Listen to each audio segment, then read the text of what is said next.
दोपहर के 1 बज गए और करीबन 45 डिग्री तापमान हो गया और अब छाया नहीं बची कहीं भी, हर जगह ही धूप आ रही है। ये है भाई हालात दुनिया की सबसे डेंजरस ट्रेन के और सबसे लंबी ट्रेन के। हर चीज़ में मिट्टी अंदर तक भर चुकी, बैग के अंदर भी मिट्टी गई हुई है, पता नहीं सारे कपड़े सब कुछ मिट्टी में भर चुका। रात को इतनी ठंड थी तो सुबह पानी चिल्ड था, अब वही पानी ऐसे मान लो बॉइलिंग वाटर हो। अभी आया एक पुलिस वाला और अंदर जो भी लेटे हुए थे ना चिल्लाने लग गया, सबको उठा दिया।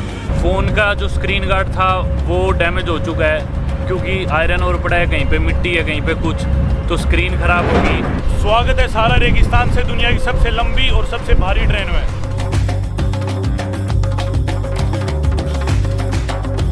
स्वागत है आप सभी का एक नई वीडियो में। फिलहाल मैं हूँ नवादीबू, जो कि मोरिटानिया की सेकंड लार्जेस्ट सिटी है।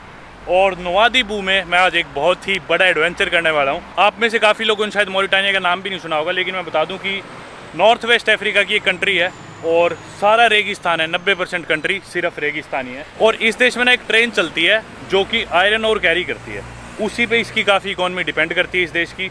और हालांकि वो एक कमर्शियल ट्रेन है, पैसेंजर ट्रेन नहीं है। उस ट्रेन में मैं सफ़र करने वाला हूँ सहारा रेगिस्तान के बीचों बीच नवादीबू में। मेरे साथ है सुरजीत जी, जो कि पटना से इंडिया में, और काफ़ी इंडियंस के यहाँ पे मदद करते हैं। मेरा भी इनसे कांटेक्ट हुआ, बहुत ही हेल्पफुल आदमी है और इतने जनरस है कि बोल रहे कि मैं ही तुम्हें रेलवे स्टेशन छोड़ाऊँगा। तो मैंने अभी होटल से चेकआउट करा है और अभी इनके साथ गाड़ी में बैठते हैं। रेलवे स्टेशन से मैं ट्रेन पकड़ के जाने वाला हूँ जोरत। बाकी इन्फॉर्मेशन मैं आपको वीडियो में आगे बताता हूँ। पहले चलते हैं अपन ट्रेन स्टेशन। चले सुरजीत जी, चलिए। Thank you so much. एक तो भाई यहाँ पे कोई भी अपनी ज़बान नहीं बोलता, इंग्लिश तक नहीं बोलता कोई, सिर्फ अरेबिक या फ्रेंच। अरेबिक भी इनकी अलग है, हसनिया अरेबिक डायलेक्ट बोलते हैं। तो भाई आज मेरा तीसरा दिन हो गया मोरिटानिया में और किसी इंसान से मैं बात ही नहीं कर पा रहा था। इतना अच्छा लगा है सुरजीत जी मिले, से मैं बात ही नहीं कर पा रहा था। इतना अच्छा लगा है सुरजीत जी मिले ना, हम आराम से अभी रिसेप्शन बैठ के बात करी, हमने अपनी ज़बान बोल पाए। मोरिटानिया बेसिकली पिछली वीडियो से आप समझ ही गए होंगे, मैंने कुछ फैक्ट्स इसके बारे में बता दिए।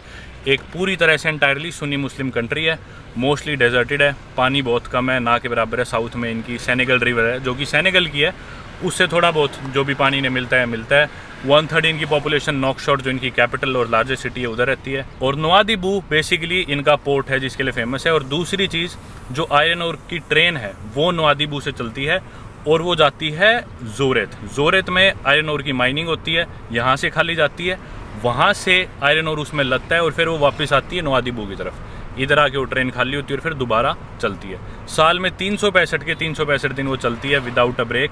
और इतनी लंबी ट्रेन है कि ऑलमोस्ट 3 किलोमीटर तक वो हो सकती है और एक कोने से दूसरे कोने तक जाने में ट्रेन के 30 मिनट तक लग सकती है पैदल चलने में। बाकी ट्रेन के बारे में आपको बताता रहूँगा। ये है सड़कें नवादीबू की। रास्ते में मेरे को अभी पानी लेना है क्योंकि ट्रेन का टाइम वैसे तो 1:30-2 बजे है, लेकिन कभी भी टाइम पे वो आती नहीं। तो मैं जाके अभी रेलवे ट्रैक पे ही वेट करूँगा। अभी बजे 12:30 12:15। तो जब भी आएगी ट्रेन में बैठ के अपन सफ़र शुरू करेंगे। तो मेरे को उस हिसाब से पानी लेना पड़ेगा, कुछ खाने का लेना पड़ेगा रास्ते में, क्योंकि कुछ भी नहीं मिलने वाला। मैंने एक कंबल ले लिया, रात को ठंड हो जाएगी काफ़ी, और कुछ कपड़े वपड़े ले लिए, मुंह ढकने का सारा सामान ले लिए, लेकिन पानी मेरे पास इनफ नहीं है।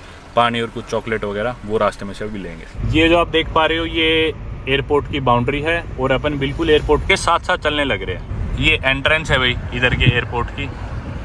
स्पेन की फ़्लाइट चलती है इधर से, पर बहुत बड़ा एयरपोर्ट तो नहीं है, पर सही है इस शहर के हिसाब से, एटलीस्ट एयरपोर्ट तो है।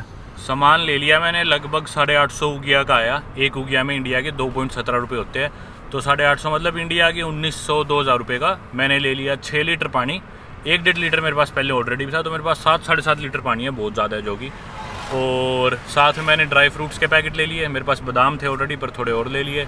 और साथ में मैंने 2 चॉकलेट ले ली और 2-3 चॉकलेट मेरे पास बैग में ऑलरेडी पड़ी भी हुई। तो अब मतलब मेरे को कुछ भी नहीं मिलता अगर खाने का, तो भी मैं 2 दिन तो बिता सकता हूँ जिंदा रह के इन सब चीज़ों पे। तो चलते हैं बस अब सीधा रेलवे स्टेशन की तरफ। सुरजीत जी मेरे को छोड़ देंगे और वहाँ से फिर जब भी ट्रेन आएगी अपन इंतज़ार करके ट्रेन में बैठ के सफ़र शुरू करेंगे।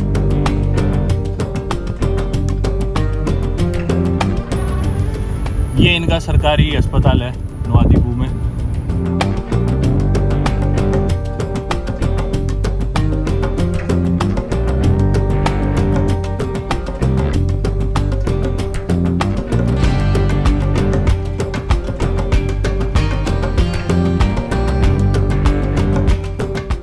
ये आ गया भाई नवादीबू का रेलवे स्टेशन।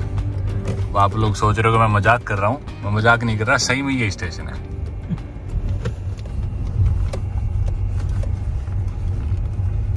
चलो भाई,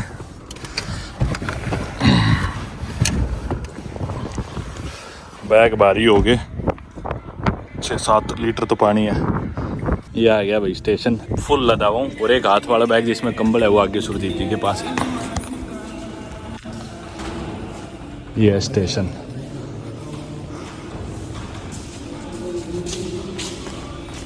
इसमें कंबल और पानी और मुंह पे ढकने का सब सामान है मेरा।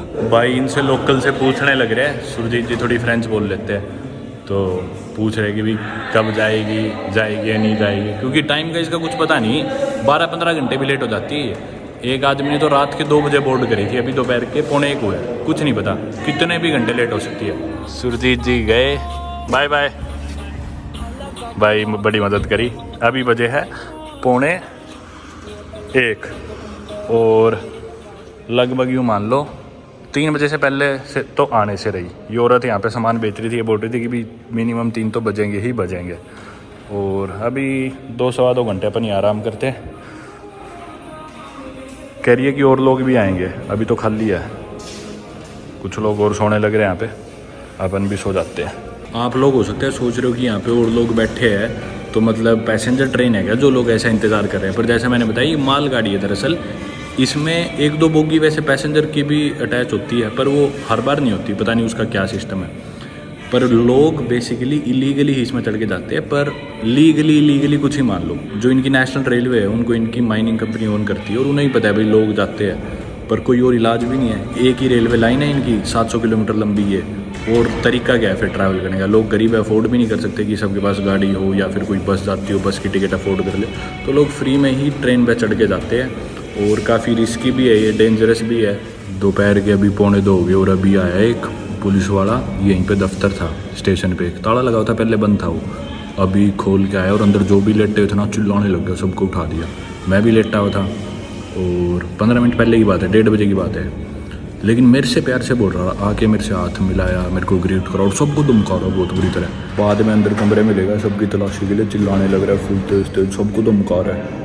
ये जो यहाँ के लोकल काले है जो भी, ऐसे चीख के बोल रहा है और मेरे से प्यार से बात कर रहा है। फिर क्या करा उसने, मेरे को अंदर बुलाया, औरों की तो तलाशी ले रहा है, मेरा जान करके सिर्फ यूँ दूर से ऐसे करके स्कैनर सा वो जो मेटल डिटेक्टर सा होता है करके रख दिया, बोला ना और कागज़ पे ऐसे बस मेरा नाम नंबर एक्टिंग सी कर रहा है। मैं समझ गया था मैं घूस लेने के चक्कर में।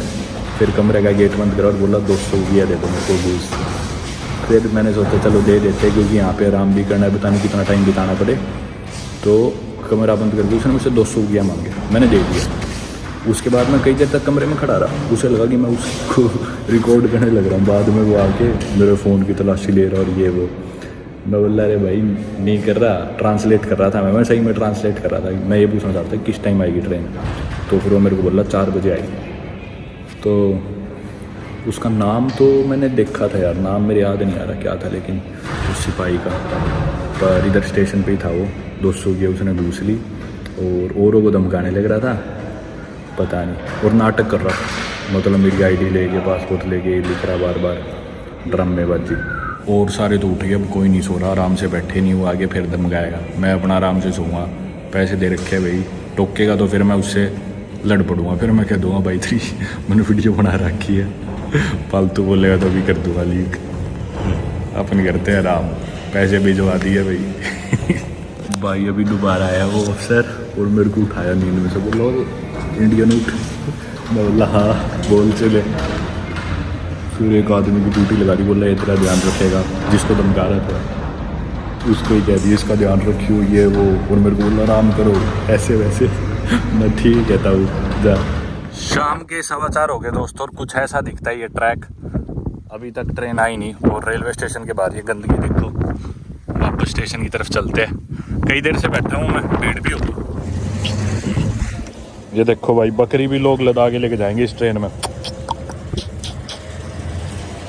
खूब भीड़ होगी बाहर। अब शाम के भाई 5:45 हो गए, मेरे को आए 5 घंटे से ऊपर हो चुके हैं, अभी तक ट्रेन नहीं आई, कोई नामो निशान नहीं है। लोग ज़्यादा आ गया, हालांकि स्टेशन भर गया, पर ट्रेन अभी तक नहीं आई। मैं चाह रहा था अंधेरा होने से पहले आ जाए ताकि नज़ारे देख सके सारा रेगिस्तान के, पर अगर अंधेरा हुई बाद आई तो फिर सुबह तक का इंतज़ार करना पड़ेगा, क्या कर सकते हैं। भाई अंधेरा होने वाला है और मुझे नहीं लगता अंधेरे से पहले आएगी अब ट्रेन। शोर साथ हुआ था, मैं उठ के भागा, पर ट्रेन नहीं था, कुछ और ही था वो। शाम के भाई 7 बज गए ऑलमोस्ट, और मैंने अभी पूछा कब आएगी गार्ड से, वो बोला 9 बजे रात के।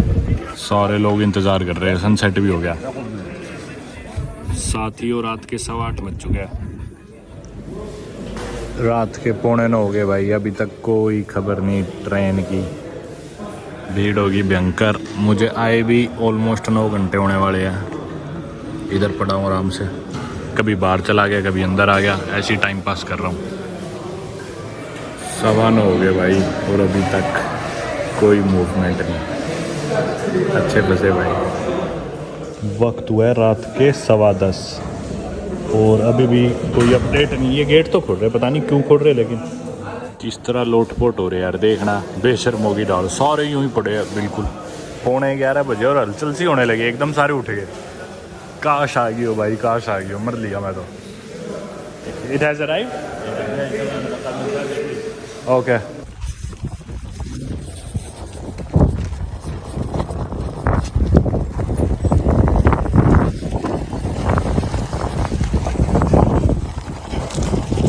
लोग आ गए भाई इधर सारे। ट्रेन तो नहीं दिख रही, लेकिन वो मेरा साथी खड़े रह गया, ये रहा। बिल्कुल गुप्त दे रहा है भाई, और लोग खड़े खूब सारे, कुछ भी नहीं दिख रहा। मैं तो सोच रहा हूँ चढ़ेंगे कैसे ट्रेन में इतने अंधेरे में।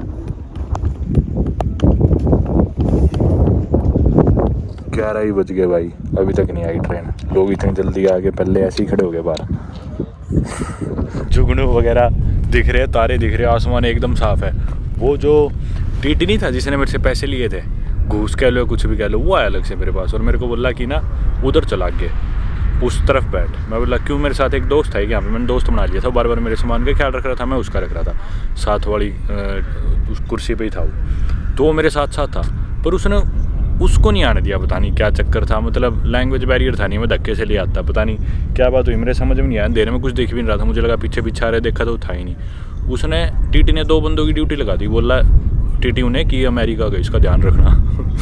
तो 2 बंदे मेरे साथ में, एक का नाम तो माइक है, पर इंग्लिश नहीं आती, एक आधी लाइन बोल पाए वो बस इंग्लिश की, बस माई नेम इज़ माइक, बस इतना। और अब यहाँ इंतज़ार कर रहे हैं ट्रेन का। 11 तो बज चुके ऑलरेडी।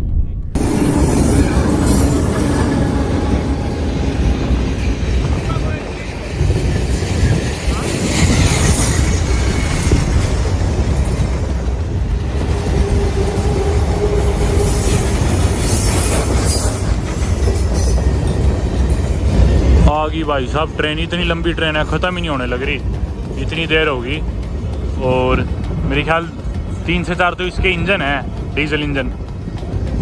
ओ भाई रे,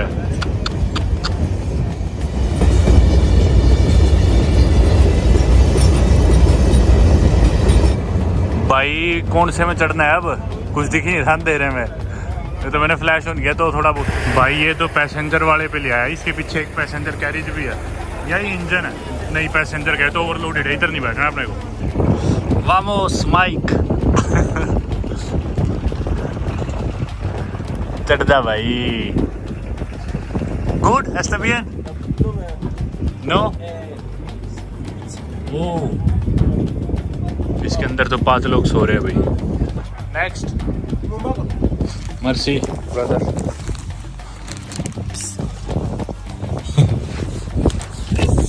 heavy. Oh okay no problem. Okay, available. Yeah. No, I said we don't do. एक बड़ा पिट्ठू मेरी कमर पे रह गया, वो तो लेके चढ़ जाऊंगा मैं। वैसे तो वो भी लेके चढ़ जाता। चल वीर कच्छा ऊपर ना कर ले तेरा।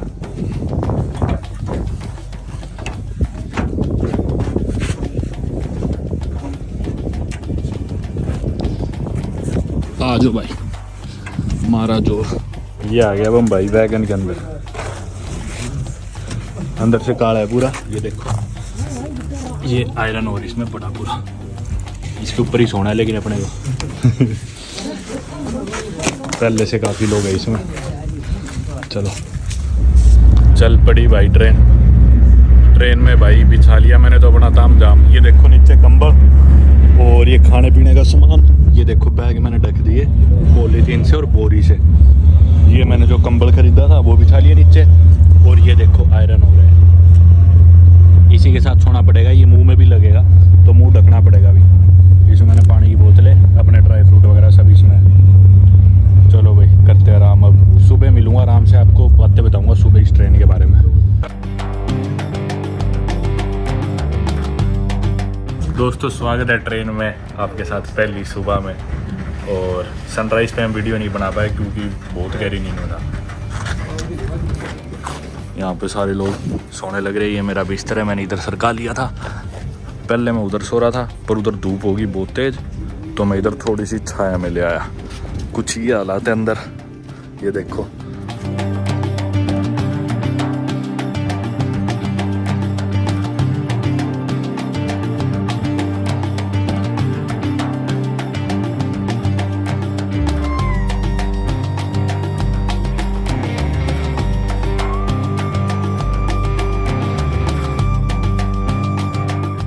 भाई इसके बाद भी पूरा बैग मिट्टी में भर चुका, मैंने ढक रखा था। अभी तो मैंने साफ कर दिया थोड़ा, फिर भी ये हाल है। और ये देखो, ये वो प्लास्टिक वाला, ये मेरे हाथ, और वो मेरा बड़ा बैग, वो भी उसमें भी छेद है तो मिट्टी में भर चुका पूरा। रात को तो भाई इतनी भयंकर ठंड हो गई थी इसमें, मतलब मैं सो नहीं पा रहा था क्योंकि बालू मिट्टी थी, ये ठंडी हो जाती है रात को। फिर मैंने सारे कपड़े ओढ़े मेरे, और अभी इतनी भयंकर गर्मी होगी तो मैंने कपड़े उतारे सारे। तो जो ऊपर के मिट्टी वाले कपड़े थे ना, वो सारे एकदम लदे पड़े थे मिट्टी में। और अब ये नीचे वाले कपड़े थोड़े से साफ़ है। और ट्रेन जब चलती है ना, इतने झटके मारती है भाई, फुल स्पीड में चल रही थी, सोते सोते इतने झटके होते थे। कई बार तो यूँ होता था कि भी शरीर पूरा यूँ हिल गया, नीचे से कंबल नीचे बिछा रखा था, कंबल पूरा शरीर के नीचे से निकल गया, इतनी तेज झटके भाई। पर फिर आदत होगी सारी रात जब झटके लगे जा रहे थे। बाद में फिर फ़र्क नहीं पड़ा, शुरू में तो बार बार नींद खुल रही थी। 12 घंटे हो गया हमें चले, और अभी इनका one of the main stops जो है चूम में गाड़ी रुकी है। बीच में थोड़ी देर रुकी थी, पर बहुत ही थोड़ी देर थी, वो तो 5-5 मिनट के लिए रुक रही थी मान लो। यहाँ पे शायद इनका एक मेन स्टेशन है, यहाँ से भी मेरे ख्याल 5-6 घंटे का रास्ता और होगा। शुरू के 5 घंटे तो मेरे को नींद ही नहीं आई, 4-5 घंटे, 11 बजे इसमें ट्रेन में बैठे, 4-5 घंटे तो बॉडी इतनी एक्साइटेड थी, इतना मजा आने लग रहा, तारे दिख रहे और ये पूरा एडवेंचर। वैसे तो मैं थका हुआ था बहुत ज़्यादा, सोने का टाइम मेरा ऑलरेडी हो चुका था, पर वो एक्साइटमेंट के चक्कर में नींद नहीं आई तो मैं जागता रहा। फिर सुबह 4 बजे सोया, और अभी बजे सुबह के 11, यानी कि चला मैं 12 घंटे हो चुके हैं। और मुझे स्टेशन पे आए ऑलमोस्ट 23 घंटे हो गए। 12-12:30 में स्टेशन पे आया था कल उधर, तो 1-1.5 घंटे बाद मुझे सफ़र स्टार्ट करे 24 घंटे पूरे हो जाएंगे। और अभी भी 6-7 घंटे का आगे सफ़र बच रहा है। ज़रूरत में फिर आगे देखेंगे क्या करेंगे, कहाँ रुकेंगे। यहाँ पे कुछ बच्चे वगैरह आगे चीज़ें बेचने।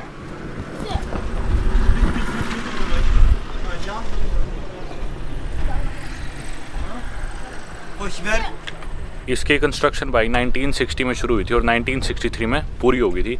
और जैसे मैंने आपको पहले ही बताया, 700 किलोमीटर लंबी रेलवे लाइन है ये। और जो ये ट्रेन है 3 किलोमीटर लंबी है, एक कोने से दूसरे कोने में जाने में 30 मिनट तक लग जाते हैं। और इनकी माइनिंग कंपनी से ओन करती है। ये जितने ही पैसेंजर इसमें लदे हुए हैं ना, कोई भी टिकट के नहीं है। हालांकि एक वैगन है जो कि पैसेंजर वैगन है, उसकी टिकट है मेरे ख्याल 6 यूरो के करीब, मान लो आप 200-250 हो गया होगी। लेकिन उसमें सीट तो मेरे ख्याल 20 या 30 है, लेकिन ये एक्स्ट्रा बेच देते हैं, जितनी सीटें उससे ज़्यादा भी। और जिसका मन करे टीटी उसको बिठा देता है उसमें, मतलब ओवरलोड करते ही है। और ना ये 3 ट्रेन जाती है जैसा मेरे को पता चला। पहले भी हलचल हो रही थी स्टेशन पे, पता ही नहीं चल रहा था ये ट्रेन है ही नहीं है। तो जिस ट्रेन में पैसेंजर वैगन है वो वाली ट्रेन रुकती है सिर्फ, बाकी वाली ट्रेन नहीं रुकती। और लोग चाहते हैं उसमें बैठना, लेकिन वो बिल्कुल अनकम्फर्टेबल होता है। मतलब यूँ सोच लो, थोड़ी सी जगह में कोई आदमी बैठ जाए, उससे बढ़िया तो ये है बस मिट्टी में नहाना पड़ता है, मिट्टी खानी पड़ती है सारे रास्ते, पर लेट के खुले सो के तो जा सकते हैं। इस ट्रेन के भाई 3 से 4 डीजल इंजन है और 200 से प्लस कार्ट्स है इस तरह के। और हर cart up to 84 ton iron ore carry करता है। इसके अलावा 2 से 3 सर्विस कार है इसकी। 365 दिन ये ट्रेन चलती है। और एनुअली लगभग 16.6 मिलियन टन तक ये आयरन ओर ट्रांसपोर्ट करती है। और जैसा मैंने पहले ही बताया कि भी मोरिटानिया की जीडीपी में बहुत ज़्यादा कंट्रीब्यूट करती है ट्रेन। ये ट्रेन ना SA3 कपलर यूज़ करती है, जो कि बहुत अनयूजुअल है नॉन सोवियत ट्रेन के लिए। फिनलैंड, पोलैंड या फिर सोवियत यूनियन की, रशिया, यूक्रेन वगैरह की ट्रेन में तो ये कपलर आपको देखने को मिलेगा। लेकिन मोरिटानिया इधर के लिए बहुत अनयूजुअल है। शायद ट्रेन चलने लग रही है, झटका शायद दोबारा। वेस्टर्न सहारा के बारे में मैंने आपको पहले बताया, तो ना हम वेस्टर्न सहारा के बिल्कुल साथ साथ से गुजर रहे हैं। और 1976 में ना साउदर्न जो वेस्टर्न सहारा था वो मॉरिटानिया ने कब्जा लिया था।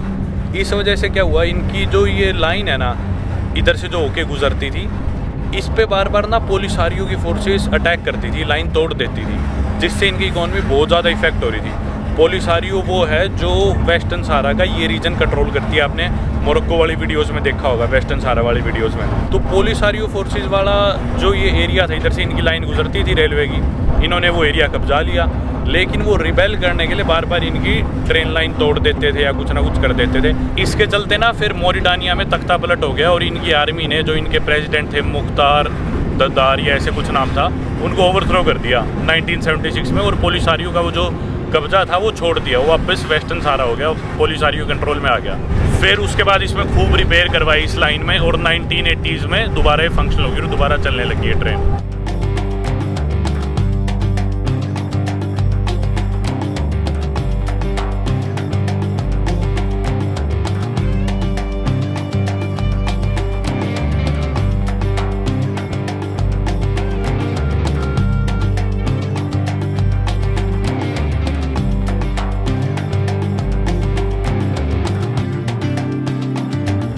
दोपहर के 1 बज गए और करीबन 45 डिग्री तापमान हो गया और अब छाया नहीं बची कहीं भी, हर जगह ही धूप आ रही है।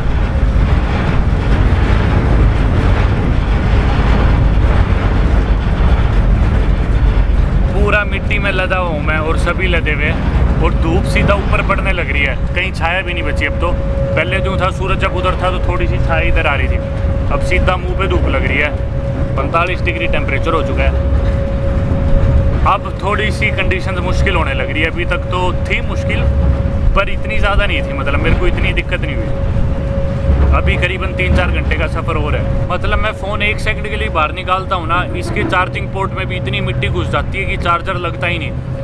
फ़ोन का जो स्क्रीन गार्ड था वो डैमेज हो चुका है, क्योंकि आयरन और पड़ा है, कहीं पे मिट्टी है, कहीं पे कुछ, तो स्क्रीन ख़राब होगी। बाई चांस कैमरा लेंस अभी तक नहीं हुआ, कैमरा लेंस बचे हुए हैं, और स्क्रीन गार्ड तो चलो चेंज हो जाएगा। 2 फ़ोन है मेरे, दोनों की हालत बिल्कुल ख़राब होगी। हर चीज़ में मिट्टी अंदर तक भर चुकी, बैग के अंदर भी मिट्टी गई हुई है, पता नहीं सारे कपड़े सब कुछ मिट्टी में भर चुका।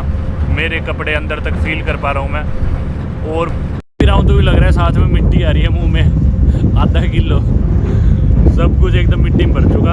और बस समस्या ये, अब छाया नहीं बची बिल्कुल भी नहीं। मिट्टी तो चलो कोई नहीं, क्या सेध रही है मिट्टी तो, और छाया नहीं। अभी 4 घंटे हो रहे ऐसे ही बिताने हैं इस तिखी धूप में। मेरे को मेरे होटल से निकले 25 घंटे करीब हो चुके, और बस कर रहे हैं सफ़र। ये है भाई हालात दुनिया की सबसे डेंजरस ट्रेन के और सबसे लंबी ट्रेन के। मैं रिकॉर्ड करने के लिए फ़ोन की स्क्रीन साफ़ करता हूँ, 1 सेकंड के अंदर फिर पूरा फ़ोन मिट्टी में। साफ़ करता हूँ, कपड़ा हटाता ही नहीं, उससे पहले पूरा फ़ोन दोबारा मिट्टी में। पता नहीं कितनी बार तो मैंने हाथ धो चुके, हर बार हाथ धोता हूँ फ़ोन उठाने से पहले, और फिर हाथों की हालत हो जाती है। आयरन और मिट्टी सब कुछ मिक्स हो गए। पानी एकदम तपता गर्म हो चुका है, पानी जो कि मैं ठंडी बोतलें लाया था। रात को इतनी ठंड थी तो सुबह पानी चिल्ड था, अब वही पानी ऐसा है मान लो बॉइलिंग वाटर हो। मतलब अभी तो कुछ भी करने का मन नहीं कर रहा। अभी तो फ़िलहाल ये मन कर रहा है कहीं छाया मिल जाए, बस इस धूप से बचाव हो जाए।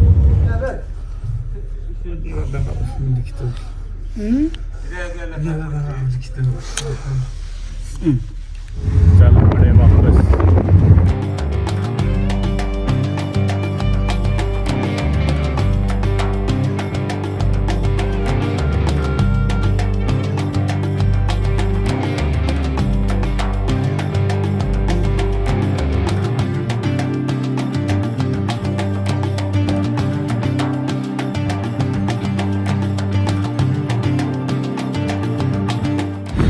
भाई अब हम आगे ऑलमोस्ट जोरत, जिधर होती है आयरन ओर की माइनिंग इन पहाड़ों से।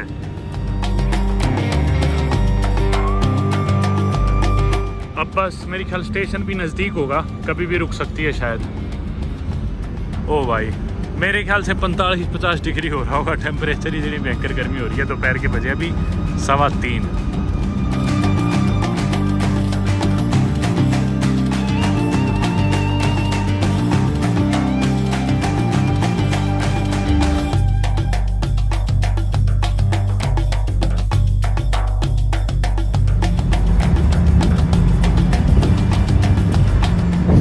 वगैरह पैक करना स्टार्ट करते हैं भाई।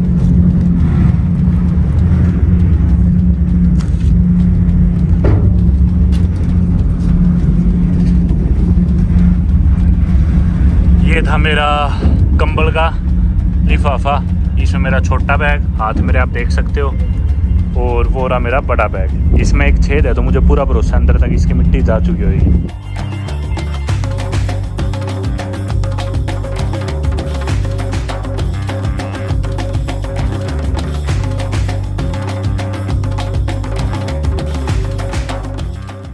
दोस्तों ये वो ट्रेन है जिसमें आयरन ओर लग चुका है और ये डिपार्ट हो रही है। कल इसी टाइम इसी ट्रेन में मैं वापस जोरत से चूम जाऊंगा।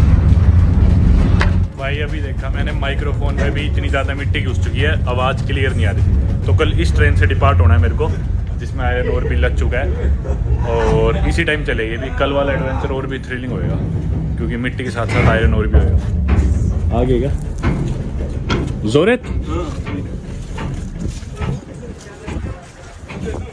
चलो भाई 5 मिनट से झाड़ रहा हूँ इसे और मिट्टी इसकी निकल ही नहीं रही कंबल की। देखना देखना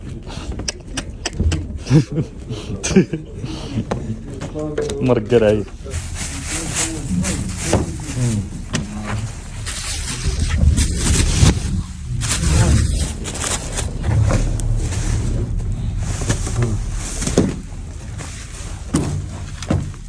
ये तो थोड़ा बच गया भाई।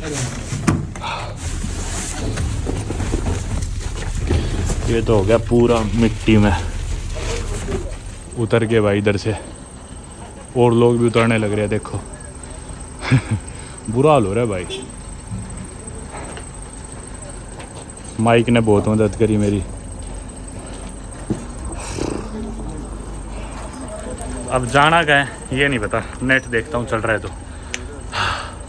काश चल रहा हो भाई।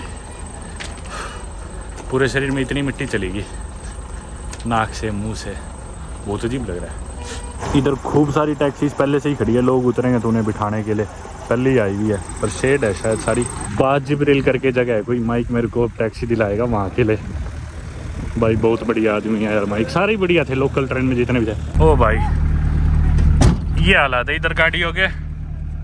बैठ गया मैं गाड़ी में भाई। माइक बहुत बढ़िया आदमी, बहुत मदद करी उसने। अब एक लाल जिब्रिल करके जगह जाना है, उधर कमरा मिल गया तो ठीक है, नहीं दोबारा मोहम्मद को फ़ोन करना है। मोहम्मद एक टूर गाइड है यहाँ पे, ऑनलाइन उसका नंबर लिया था मैंने एक फेसबुक ग्रुप से, तो पहले वहाँ जाके ट्राई करते हैं। मोहम्मद ने बोले 80 देने हैं मेरे को, इसको 80 हो गया, यानी कि इंडिया के 170 रुपये 180 रुपये कुछ होंगे। चलते हैं गाड़ी गाले देखो।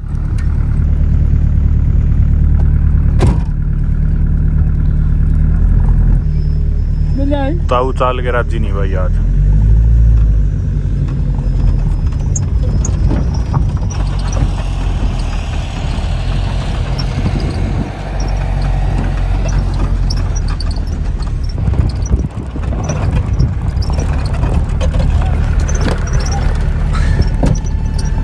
ये क्या दरवाजा है भाई, अपने आप खुल जाता है।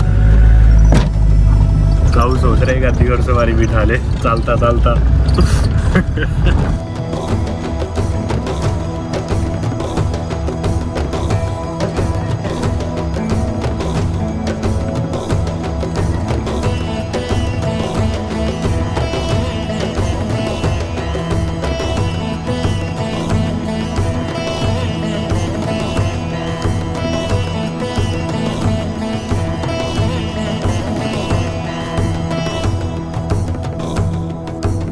ये जो भाई आप पहाड़ वाड़ देख रहे हो ना, यूँ समझ लो इन्हीं की वजह से देश चल रहा है, इसी पे इनकी इकॉनमी टिकी हुई है। अगर ये माइंस और ये पहाड़ ना होना तो समझ लो इनकी इकॉनमी बिल्कुल ही डूब जाए। मतलब मोस्टली इसी पे डिपेंडेंट है। सामने अभी जोरत शहर आ गया, लगभग 20 मिनट का सफ़र था। मेरे को तो लग रहा था पास होएगा काफ़ी, पर 20-21 किलोमीटर था वहाँ से यहाँ तक का। ये रेलवे ट्रैक, इधर से कहीं से लद के चलती होगी ट्रेन।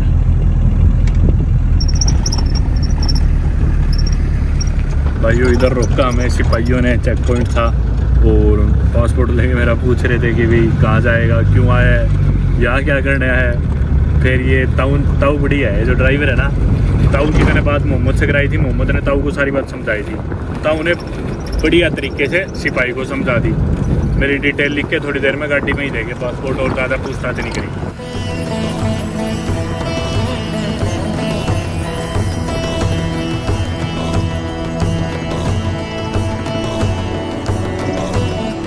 पीछे एक और चेक पॉइंट गया अभी, पर उन्होंने रोका नहीं मुझे। उन्हें मेरी शक्ल नहीं दिखी था, उन्हें दूर से उन्हें ग्रीट कर दिया। वो बोले जाओ, मैं दिख जाता तो थोड़ा टाइम ख़राब तो करते, पर सही है, अब शायद शहर शुरू हो गया।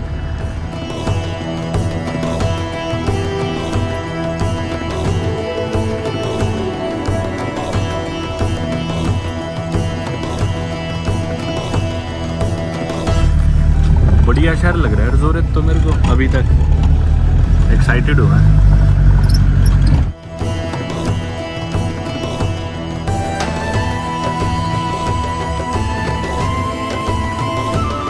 काफ़ी लोग ना पूरी ट्रेन राइड करते नहीं, तो चौम पे ही उतर जाते हैं, लेकिन मैं जोरत आना चाहता था, मेरे को ये शहर देखना था, क्योंकि इतना आइसोलेटेड सा है, तो ऐसे शहरों में घूमने में मज़ा आता है, बिल्कुल ही जो डिस्कनेक्टेड हो ना दुनिया से किस कोने में, तो मैं इसीलिए आया कि मेरे को देखना था ये शहर। और बाकी मैंने सुना है, मेरे को जो सुरजीत थे जो नौदीपू में मिले थे, वो बता रहे थे काफ़ी लोगों की ना तबीयत ख़राब हो जाती है ये ट्रेन राइड जो करते हैं, तो बस उम्मीद करता हूँ ना हो। वैसे लग तो नहीं रहा मुझे कुछ ऐसा, पर फिर भी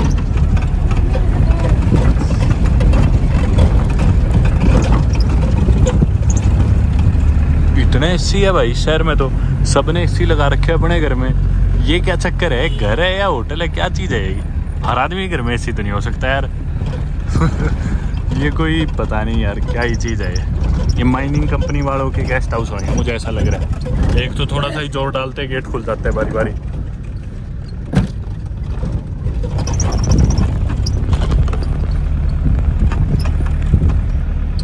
ये आ गया क्या अपना होटल बाजिब्रिल है, तो भाई इधर इनके पास कमरा, लेकिन इन्होंने 950 बोला है, जो कि इंडिया के 2000 रुपये। मैं बोला पहले मेरे को दिखा दो, जस्टिफाई कर रहा है तो उधर, क्योंकि रिसेप्शन तो बहुत साफ़ सुथरी नहीं थी, बाहर से तो अच्छा लग रहा था ये बाजिब्रिल होटल।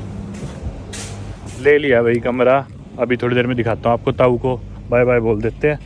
ताऊ ने मांगे 150, बिल्कुल जायज़ रेट है। या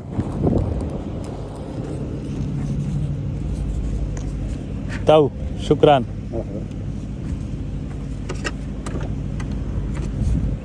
थैंक यू ताऊ, मान गए। ताऊ you are great.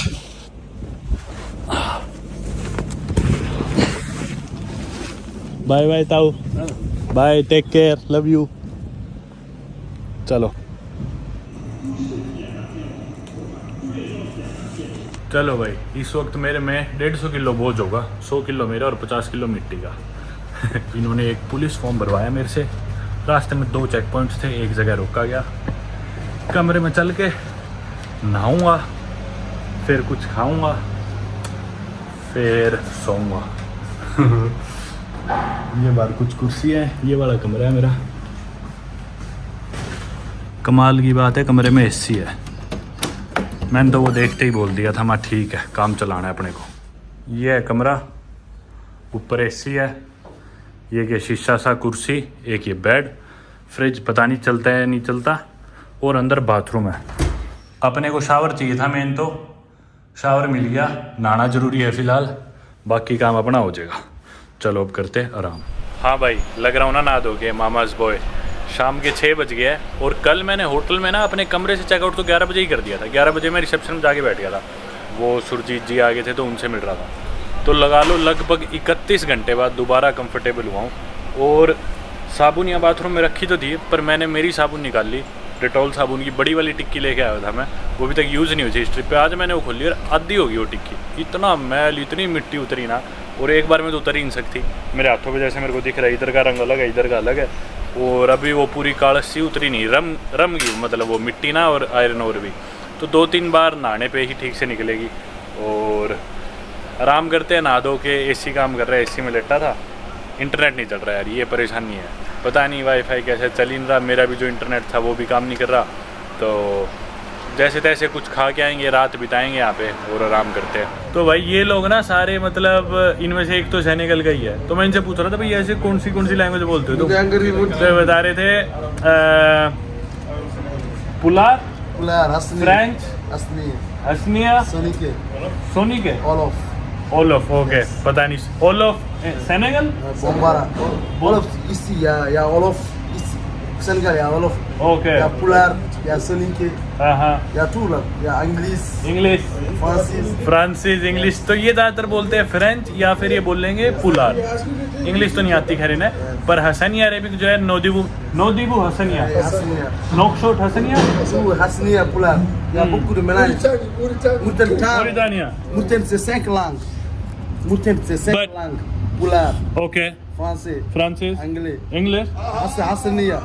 No English, No no English, No English. फ्रांसीस no, okay, no English, Pular, Pular, Sonike, Sonike, Olof, Wolof, Bombara, Bambara, Hasania. so many, 5 langues. Cinq. Yes. but Midebi Hungary? you know Haratin? No. Olof? Yes, yeah, Arabic. Mais Arabic, c'est même langue. C'est Hassani, c'est la même Ah, chose. okay, Arabic, c'est comme ça. same, Ouais. C'est me comme ça. same. Yes, mais la langue, c'est Hassani. Me also Hassaniya. ये भाई मेरे साथ train में था भाई, यहाँ दिख गया। हाँ माय फ्रेंड नोदीबू ट्रेन Terrain.